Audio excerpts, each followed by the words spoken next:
This is funny. Birds of a feather really do kind of flock together.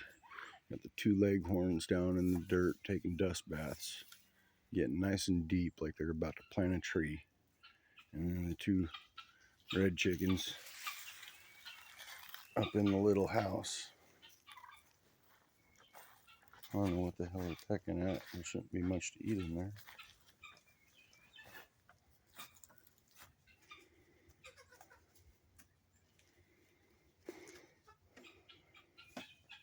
And the big guy watching over his ladies.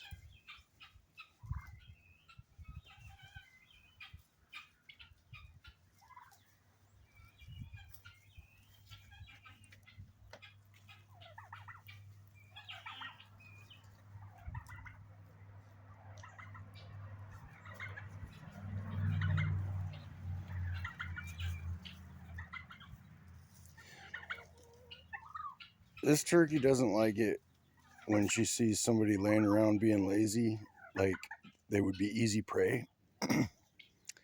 If she thinks they're easy prey, she decides that she's gonna be the predator. She picks on the other turkey because it'll lay down and let us pet it and shit, and she thinks it's stupid for doing that, and so she'll come and start pecking on it. Rednecking.